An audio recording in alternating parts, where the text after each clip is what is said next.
예술을 발표할 이세영이라고 합니다. 와! PPT의 목차는 책 속의 목차, 책과 저자, 그리고 내용, 3챕터 구약 성경에서 나타나신 예수님 발견하기, 그리고 3. 결단, 느낀점과 적용점입니다. 이 책은 먼저 1부와 2부로 나눠져 있습니다. 1부는 구약 성경은 어디로 가고 있는가? 구약 성경은 무엇에 관한 책인가? 예수님의 대답, 그리고 베드로의 대답, 바울의 대답, 요한의 대답입니다. 2부는 심령이 뜨거워지는 10가지 발견, 창조사역에서 예수님 발견하기, 구약 인물들 안에서 예수님 발견하기, 구약 성경에 나타나신 예수님 발견하기, 구약의 율법에서 예수님 발견하기입니다. 저는 이 중에서 2부 심령이 뜨거워지는 10가지 발견의 3챕터를 소개하겠습니다. 이 책은 예수님을 발견할 수 있는 10가지 방법을 소개합니다.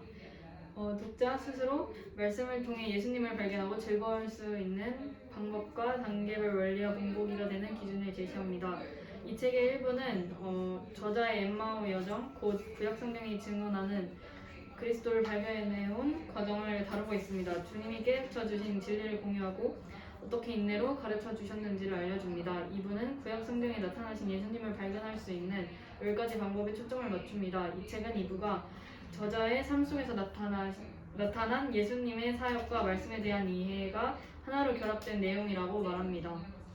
이 책의 저자 데이비드 머리는 미국의 한 교회의 담임 목사님으로 섬기고 계시며 또 신학교에서 구약학과 실천신학을 가르치고 계십니다.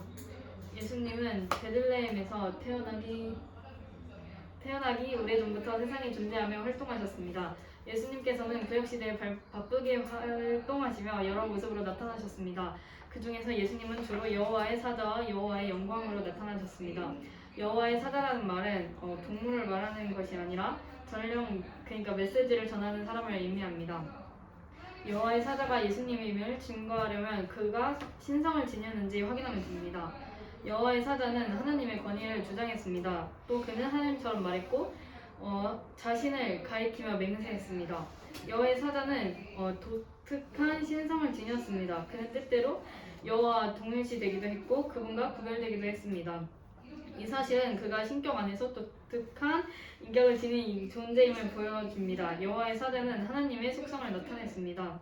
예를 들면 하갈은 여호와의 사자가 자신의 상황을 알고 있음을 깨달았습니다. 그가 나를 살피시는 하나님이라고 말한 것은 당연한 일입니다. 여호와의 사자는 하나님처럼 행동했습니다. 그는 심판하기도 했고 구원하기도 했습니다. 5번째로 여호와의 사자는 하나님처럼 경배를 받았습니다. 그는 하나님으로 대여받았고 여호와 샬롬, 여호와는 평강이시다라고 불렀습니다. 여호와의 사자는 하나님과 동일시 되었습니다. 성경은 여호와의 사자와 여호와를 동일한 인격체로 언급합니다. 이것은 그가 하나님의 아들이며 하나님임을 말합니다. 간단히 말해 여호와의 사자는 하나님이시고 인간의 형상으로 나타나신 예수님이십니다. 다음으로 여호와의 사자, 즉 예수님의 구약 성경에 나타난 현현으로부터 몇몇의 교훈을 찾아보겠습니다. 일단 현현은 명백하게 나타나거나 나타냄이라는 뜻이고요. 첫 번째로 성자의 현현은 은혜를 전달합니다. 하갈이 죽어갈 때 아브라함이 이삭을 죽이려고 할 때 여호와의 사자는 은혜와 구원을 베푸셨습니다. 둘째, 성자의 현현은 하나님의 지속적인 사역을 보여줍니다. 그리스도와 여호와의 성자로서 계시, 심판, 구원, 언약, 중보, 보호, 위로, 명령, 심판의 사역을 이루어냈습니다. 셋째, 성자의 현현은 말씀의 계시가 중대되며 점차 줄었습니다. 증대는 양이 많아지거나 규모가 커짐을 의미하는 말이고요. 예수님의 현현은 구약시대 초반에 특히 많았습니다.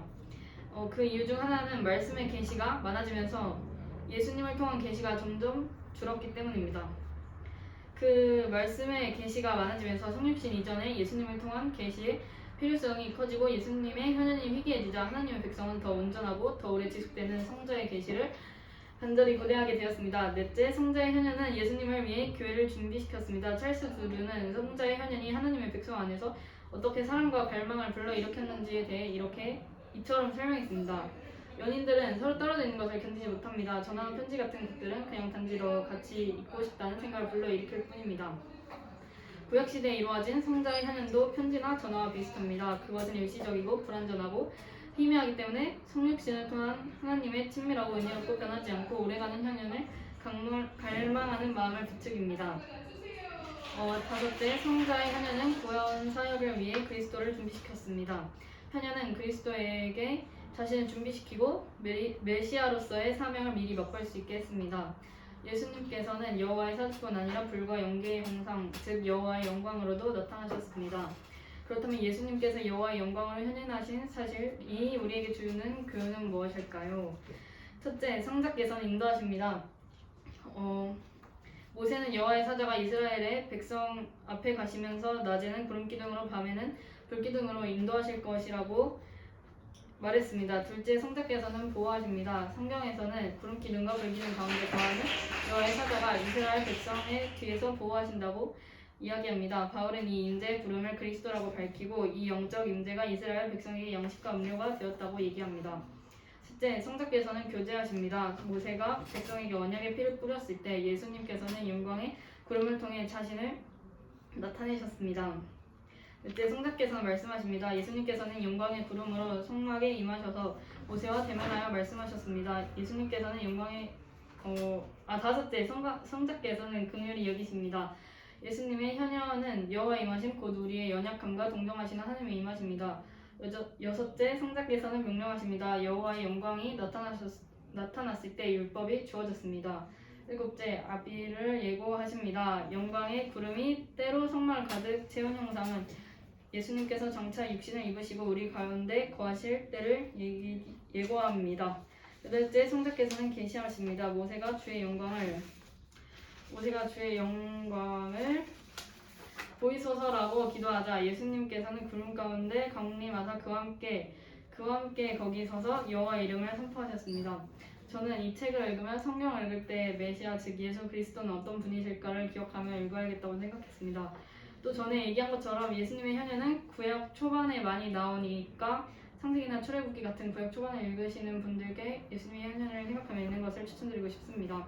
저는 또 이 책을 읽으면 책이 참 정리가 잘 돼 있다라고 생각을 했습니다. 그리고 또 이 책이 좀 두껍긴 하지만 내용이 어렵진 않아서 좋았습니다. 그리고 구약 속에 예수님이 나온 걸 알았지만 이렇게 많이 나온 줄 몰라서 새로웠었습니다. 지금까지 구약 속 예수 독서월표였습니다. 감사합니다.